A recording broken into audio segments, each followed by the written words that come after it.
Saudara-saudari, marilah kita mendengarkan renungan dengan judul Doa Bapa Kami, yang berdasarkan pada Injil Lukas bab 11 ayat 2 dan 3. Jawab Yesus kepada mereka, "Apabila kamu berdoa, katakanlah, Bapa, dikuduskanlah namamu, datanglah kerajaanmu, berikanlah kami setiap hari makanan kami yang secukupnya." Dalam nama Bapa dan Putra dan Roh Kudus. Amin. Saudara-saudari terkasih dalam nama Tuhan Yesus Kristus. Dalam bacaan Injil kemarin, kita mendengar kisah dua orang bersaudara yang sangat dekat dengan Yesus, yakni Maria dan Marta. Marta memutuskan untuk menyiapkan hidangan yang terbaik untuk Yesus. Maria, saudaranya, memutuskan sesuatu yang sebaliknya, yakni memilih untuk duduk dekat kaki Yesus. Sementara Injil hari ini menampilkan momen atau kesempatan yang amat langka, yakni ketika Yesus sedang berdoa di salah satu tempat.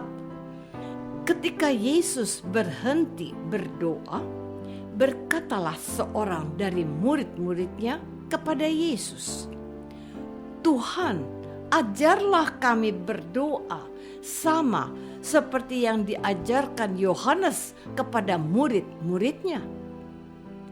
Mendengar pertanyaan dari salah satu muridnya, Yesus menjawab dan berkata kepada mereka, "Apabila kamu berdoa, katakanlah, Bapa, dikuduskanlah namamu, datanglah kerajaanmu, berikanlah kami setiap hari makanan kami yang secukupnya, dan ampunilah kami akan dosa kami, sebab kami pun mengampuni setiap orang yang bersalah kepada kami, dan janganlah membawa kami ke dalam pencobaan."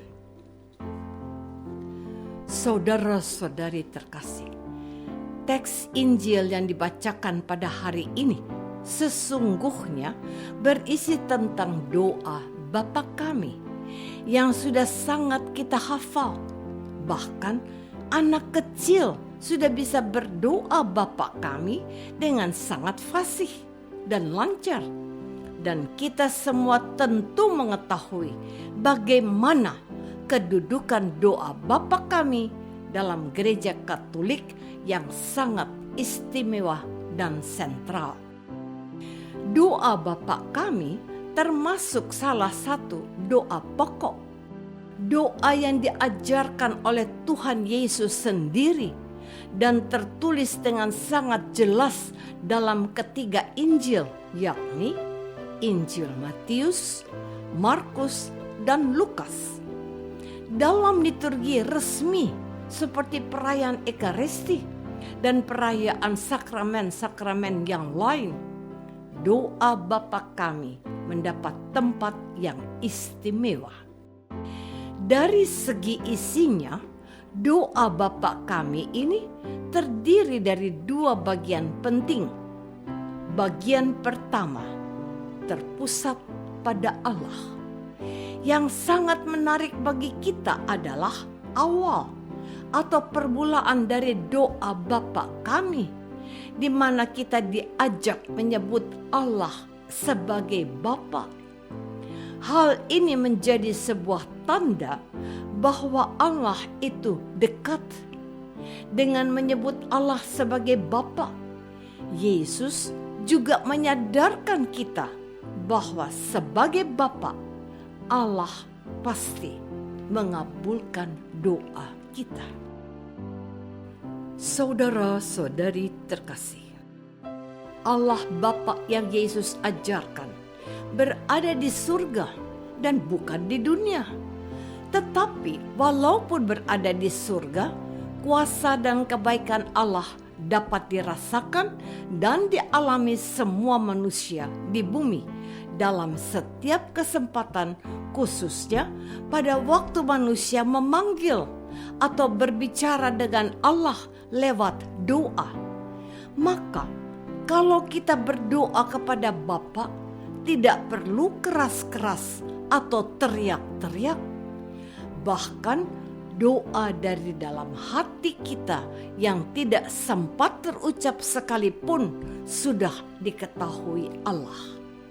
Kemudian Yesus mengajak kita menguduskan atau memuliakan Allah Bapa yang ada di surga. Kata memuliakan berasal dari kata mulia yang artinya tinggi dalam kedudukan, pangkat, martabat, luhur, terhormat, agung. Maka kata memuliakan berarti menghormati, amat menghargai, menjunjung tinggi, memandang luhur. Jadi memuliakan Allah Bapa berarti kita memberikan hormat, sujud, dan syukur kepada Bapa. Tetapi kita memuliakan Allah tidak hanya di mulut, sebab terkadang ada yang sudah merasa puas memuliakan Allah bila dapat menyanyikan lagu yang indah atau mengucapkan kata berisi pujian kepada Allah. Padahal memuliakan Allah yang paling utama adalah melaksanakan ajaran Allah dengan mencintai sesama manusia dan menjauhi hal yang jahat. Saudara-saudari terkasih, Tuhan Yesus juga mengajarkan kita berdoa, mohon datangnya kerajaan Allah. Kerajaan Allah merupakan keadaan di mana Allah itu hadir dan memerintah. Kerajaan Allah sudah datang saat Yesus hadir dan memulai karyanya di dunia ini. Tetapi kerajaan Allah itu belum dinyatakan secara sempurna. Kita masih terus menunggu dan mengharapkan kesempurnaan sampai Yesus datang kedua kalinya. Dan berdoa dengan cara ini berarti kita mengakui dan mengundang Allah hadir dan memerintah, menjadi penguasa atas dunia dan hidup kita. Jika kerajaan Allah terwujud di dunia, maka semua kehendak Allah terlaksana. Sebab saat ini masih terjadi tarik-menarik antara kehendak manusia dengan kehendak Allah. Kita pengikut Yesus pun dengan sadar atau tidak masih sering memaksakan kehendak kita. Kita belum bisa bersikap seperti Yesus yang berdoa di Taman Getsemani agar hanya kehendak Bapa yang terjadi.